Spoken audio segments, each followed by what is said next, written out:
Hello and welcome back. So it's been a few weeks since the end of the fantasy season. I'm planning out some exciting new things to bring to Data Draft for the 23-24 season that we'll get into later in the summer. But this past week, I've taken some time to start my year-end analysis of what transpired this past season. So today, we're going to look at the hypothesis that I laid out in the very first video on this channel. Don't draft a goalie in the first or second round. Did that strategy work out this season? So we're going to go through the data, we're going to look at some teams, the champions of each league, and try to determine if that analysis last year was correct. Now, the rankings used for this video are for category leagues with standard goalie categories: goals against, save percentage, wins, and shutouts. So if you're in a points league which has different weighting, you're going to have to adapt this to that exact format and scoring system. But nonetheless, this should give you a basic idea of where to draft goalies and whether or not that strategy paid off. So let's get into it.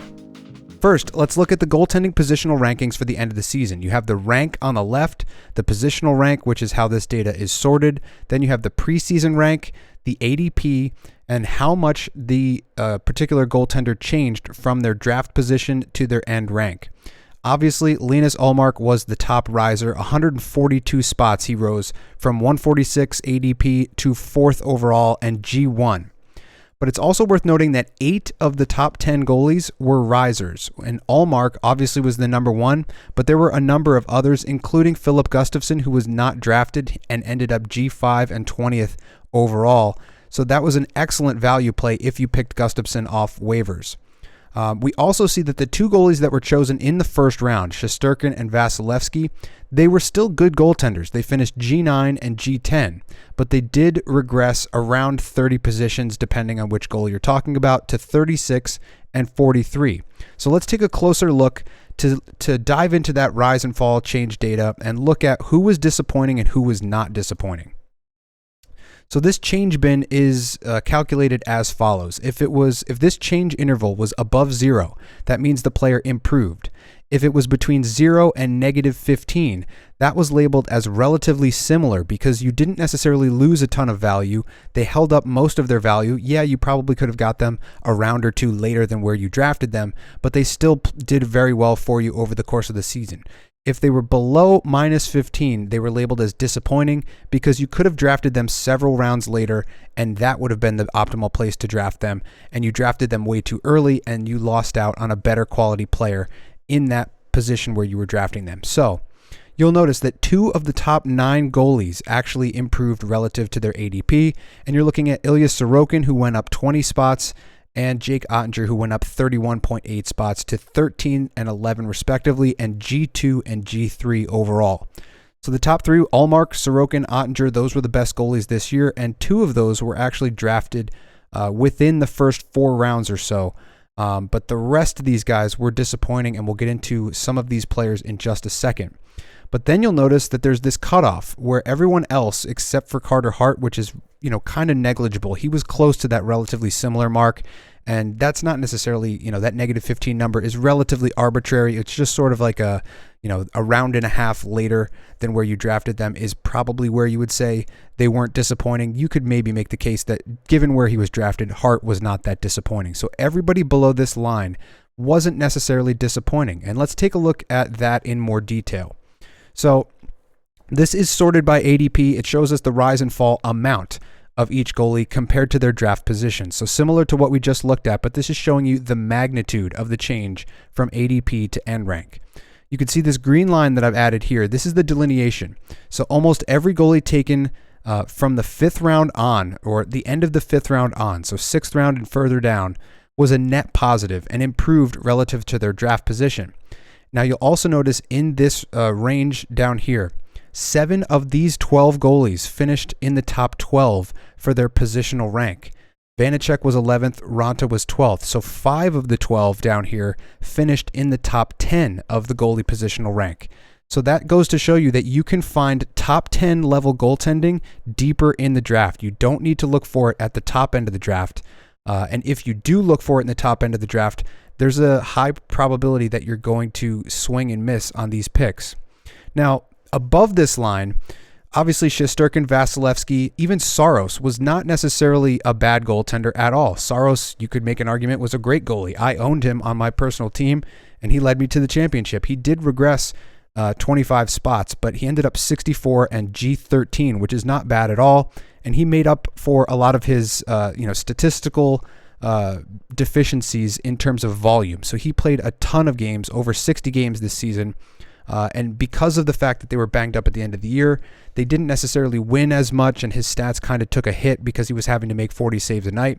But nonetheless, these guys were not terrible. But the rest of these guys kind of were. Freddie Anderson missed a bunch of time with injury, and that's always going to be a concern with him. Fleury was given the number one job, and he continuously squandered it through the first half of the season until Gustafsson came in and saved their season, and arguably saved your fantasy season if you picked him up off waivers. But that was it for Fleury, and he never really recovered. He was minus 88 here. Darcy Kemper also faced some injury troubles. He didn't play that poorly. Obviously, there's some change going on in Washington. They shipped off Orlov and Hathaway and a number of other players. So they were sellers at the deadline. That did not help his case either.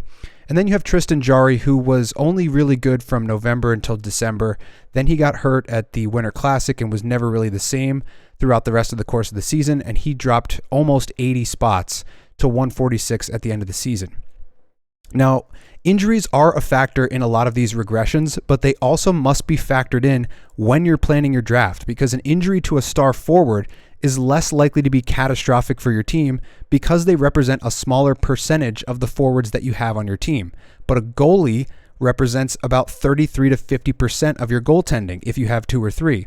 And an injury here, especially if you draft them early, could be devastating for your team. So you do need to factor that in during the draft, which is why we're taking a look at this right now. And one of the main reasons why I suggested not picking a goalie this high in the draft was the opportunity cost of missing out on a top tier forward for a goalie with this regression and injury risk. So let's take a look at how many players overall were disappointing given their draft position. So this is every player, including goalies. This is the entire draft. So you're looking at a graph. Obviously, green means they improved, yellow, relatively similar, red, disappointing. And it's pretty obvious that there's a higher likelihood of being disappointing if you're taken earlier in the draft. If you're taken later in the draft and you regress, you're obviously starting from a much lower position, so it's a lot easier to improve from there. But if you're starting here, it's harder to improve and easier to regress. So that's kind of logical, but this adds weight to the argument that I made preseason last year that you cannot afford to swing and miss on any draft pick in the first 5 or 6 rounds or so. In that range, if you swing and miss, you have a 54% chance of drafting a disappointing player. So you need to be careful with who you're drafting and make sure they either hold up their value or improve on their value. You're hoping for holding up their value. If they improve, that's a bonus. But you don't want them to be disappointing, and you especially don't want that to be a goaltender. Obviously, you can see here there's a 54% chance any player, including goalies, drafted in the first 6 rounds will disappoint you and regress. So let's take a look at that in a little bit more detail. Here's the first 3 rounds of the draft. This is sorted by ADP, and you're looking at round 1, round 2, round 3, and the percentage of each round that was disappointing, relatively similar, or improved. Couple of things to note here. It's incredibly difficult for a player drafted in the first or second round to improve on that positioning because there's only 20 spots for them to improve into. So that is very difficult, and yet we see a 30% improved rating here in the first round, 16% in the second round, and 44% in the third round. But another thing is, if you're labeled relatively similar, that means you're holding up a lot of your draft value. That is a net positive because you're not, if you're drafting a guy like Austin Matthews at 3, you'd obviously hope him to end up at the end of the season around 3. But if he ends up at 12 and he's the 5th best center in the league, that doesn't necessarily mean you swung and missed. He still held up his value. He still would have been a first round pick at the end of the season if you're looking at those rankings. He just didn't necessarily stay at number 3. That's not disappointing. It's pretty much holding up a lot of value. So relatively similar and improved, I'm counting as net positives. So you're looking at 60% of the first round was a net positive, either holding their value or improving. Now, when you break that down a little bit further, of that 40% disappointing, 2 of those guys were goaltenders, Shesterkin and Vasilevsky. The other 2 players that were disappointing in this range were Makar and Kaprizov, and both of those guys were injured. So Makar played 60 games, Kaprizov 67. Makar finished 4th in the Data Draft player rankings, and at the time that Kaprizov got injured, he was ranked the 6th best left winger. So he did regress a bit, but both of these guys, had they played a full season, they probably would have held up most of their value or improved relative to where they were drafted. And I would venture a guess that if you owned Cale Makar all season, you wouldn't have labeled him disappointing. He was relatively good for you. He just couldn't stay in the lineup as well as he could in previous seasons. Now in round 2, 58.3%, or 7 of 12 players chosen here, were disappointing. A list that includes Barkov, Hedman, Marner, Fox, Josi, Gaudreau, and Panarin.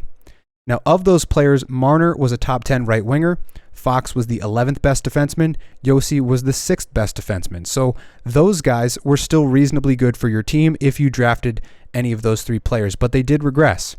The other 3 of those 6 were definitely disappointing, and I got a bunch of messages all throughout the season about Hedman, whether or not he was going to get PP1 back, how, if he was going to turn this thing around mid-season. Obviously, people that drafted him high. He was 15th ADP, and he ended up 91st, which is not great. He did disappoint relative to his ADP. In the 3rd round, it's more of the same. So nobody relatively similar in this range. Disappointing 55.5%, improved 44.4%, thereabouts. Nobody in this range was relatively similar, and 4 of the players that were improved were including Sorokin, Brady Tkachuk, Zibanejad, and Pastrnak, who not just improved, but finished 3rd overall in the end rankings and posted 61 goals, 113 points, and over 400 shots, and 13 game-winning goals to boot. So especially for point leagues, that was a huge bonus, drafting Pastrnak this late. That's the kind of value you're looking for in this range. Now, it should be relatively difficult to improve in these top 3 rounds, and yet 48.35% of the players taken here either stayed relatively similar, held their value, or improved. If you do the same analysis for the first 6 rounds, you get 49% of skaters, not goalies, taken in the first 6 rounds, held up their value or improved. Now let's compare that to goaltending. So here you're looking at the percentage of goalies that were labeled disappointing in each round. This is Carter Hart. We just mentioned him before. Minus 18.5 is not that disappointing, especially where he was drafted in the 14th round. But you see a lot of disappointment in the first 6 rounds of the draft. So this was the number I was searching for to find last year, starting the channel and advising you against picking goalies early.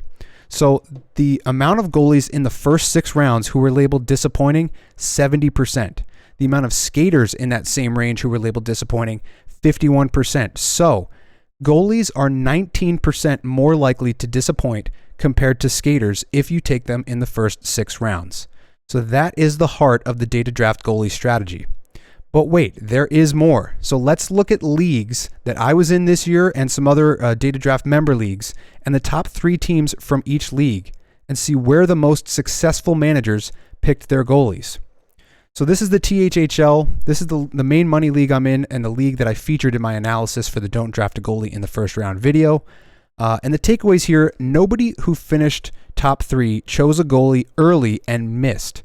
You can see here that Crashline obviously took his goalie in the 2nd round and did not follow the data draft strategy, which is fine because he's playing against me, so why not try something different?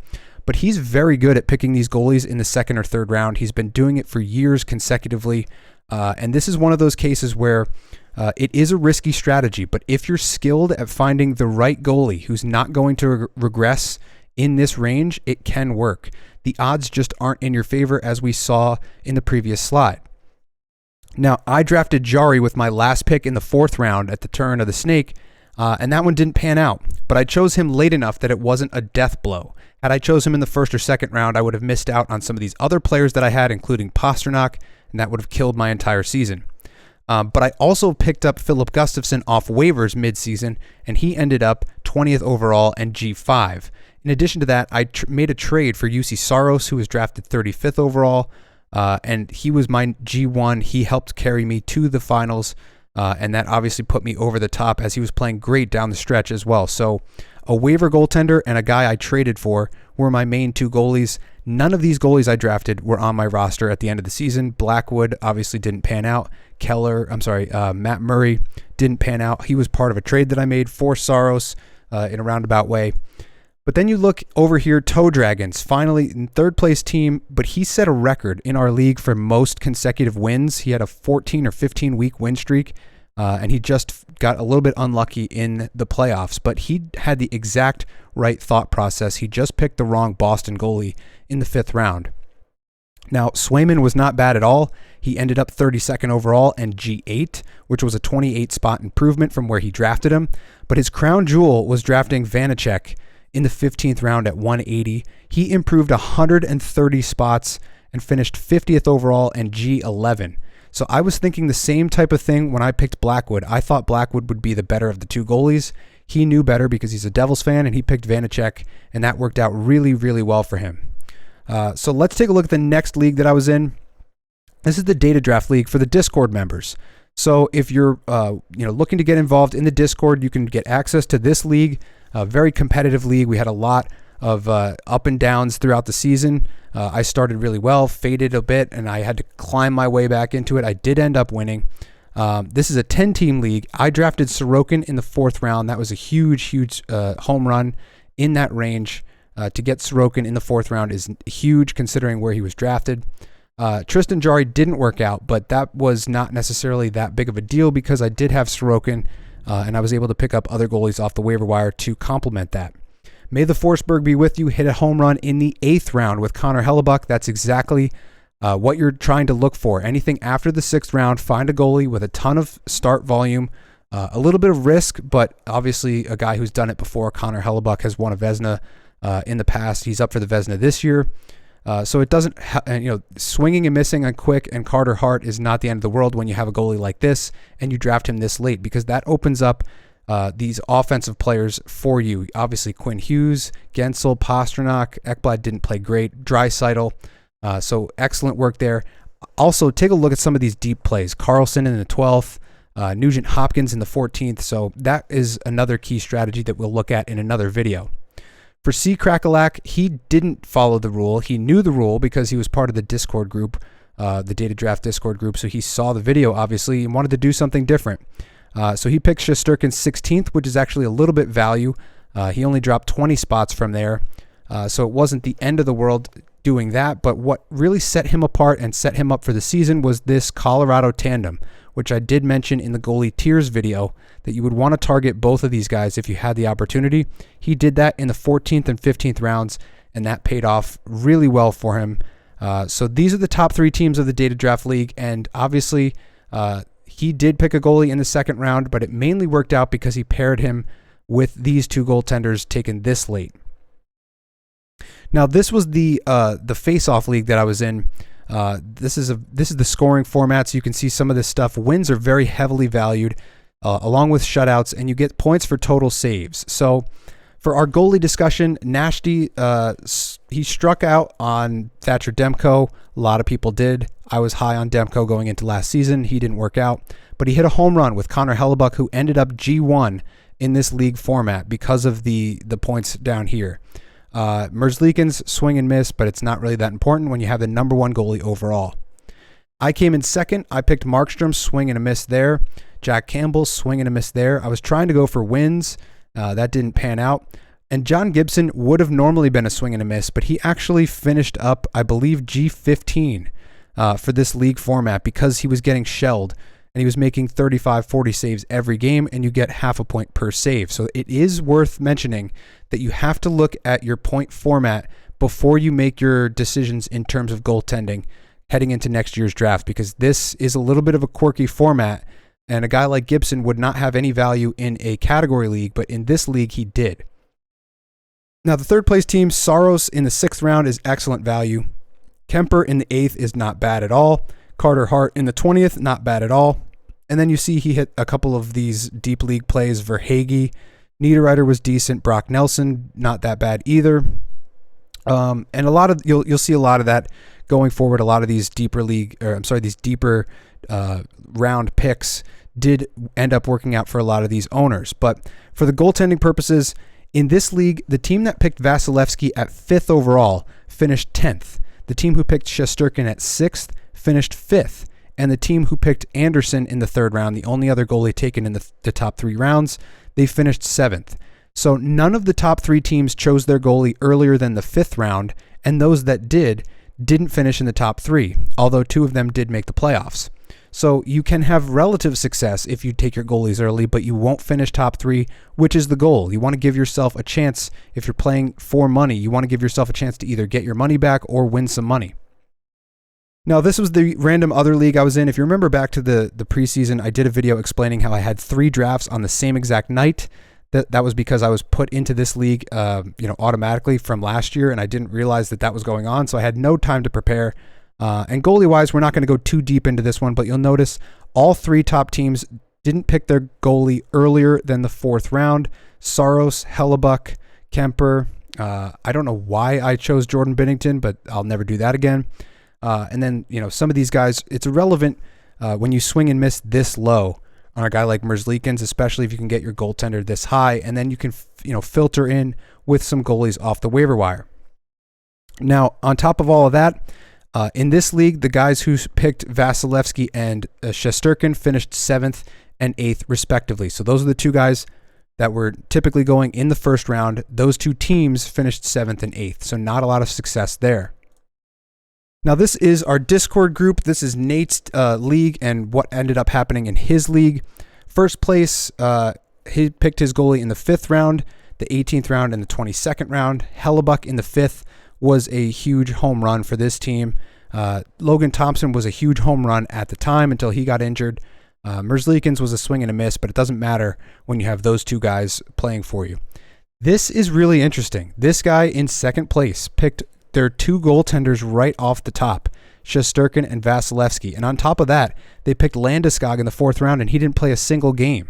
They picked Tarasenko, and he was relatively disappointing. So I'm not exactly sure how this guy ended up, guy or girl, ended up picking, making the 2nd overall, finishing 2nd in the league because of this team not being that great. Obviously, Tim Stützle is a huge home run here in the 7th round. Fiala, Pietrangelo, Hintz in the 10th is a nice move. Horvat was excellent for the first half of the season. Kempe was good. He did hit on a lot of these other picks, but still, there's no top-end elite talent like a McKinnon, like a Pastrnak, like a Hughes, and that might have definitely made the difference. This guy ended up picking up Demko in the 5th. That didn't work, but he had Linus Ullmark in the 19th, and that did work. So this one team right here in the middle is kind of throwing everything into question, but we'll get back to that in just a second. Now, last but not least, this is another Discord member, Sean. This is his league and how it broke down. So the first place team picked their first goalie in the 9th round and the 19th round. Demko was a swing and a miss, and he didn't show the screen grab of who he picked in the 19th round. But obviously the goalie picked in the 9th did not work out, but look at the offensive talent he had because he didn't take a goalie there. A lot of really good names here, 2 elite defensemen, an elite hitting, shooting forward, obviously Draisaitl, etc. The second place team, Connor Hellebuck in the 3rd round. That's a little early for where he was, being projected at the beginning of the draft season last year, but nonetheless a great pick. Obviously picking up Anderson here as well, probably paid off in small sample sizes for this team. And then you have this 3rd place team, Jack Campbell in the 8th round, not the best pick there, but because it's the 8th round, it's not going to kill this person's team. And they ended up with a number of players that are really good after this. Josh Morrissey in the 13th, Scheifele in the 10th, Hintz in the 9th. So excellent deeper value plays here. And then he had some excellent top end talent as well, Pastrnak, Meyer, McDavid, etc. So to summarize, while it is theoretically possible to choose your goalie in the first 3 rounds and still finish in the top 3, none of the 18 teams we just looked at won the league by doing that. Only 3 of the 18 teams we just saw, or 16.6%, chose goalies in the top 3 rounds and finished in the top 3. The other 83.4% of this small sample size used the data draft goalie strategy, whether knowingly or unknowingly, and had success. Now, as we looked at, 70% of all the goalies chosen in the first 6 rounds were disappointing. The guys who did succeed with choosing a goalie early were obviously guys who were taking Ottinger, Sorokin, Shesterkin, or Vasilevsky. Nobody else had any success. If you chose a different goalie in the top 3, you did not make it into the top 3 in your league. On top of that, goalies chosen in this range, as we just saw in about midway through this video, have a 19% higher chance of disappointing you compared to a skater, which is the heart of the data draft goalie strategy. You don't want to pick your goalie in the top end of the draft and have them disappoint, and you have a 70% chance of a goalie drafted in the first 6 rounds disappointing and a 19% higher chance of disappointing than compared to a skater. That's the heart of this whole theory. But I want to know what happened in your league. How did the top 3 teams in your league draft their goalies? How many of you ended up dropping your first goalie drafted or didn't draft a goalie at all, the zero goalie strategy? Let me know in the comments below. If you enjoyed this, leave a like, subscribe for more because this is only part 1. I'll be doing several more season recap videos in the coming weeks as we head into the summer and prepare for next season's draft. But that's going to do it for this one. Thanks again, and I'll see you in the next one.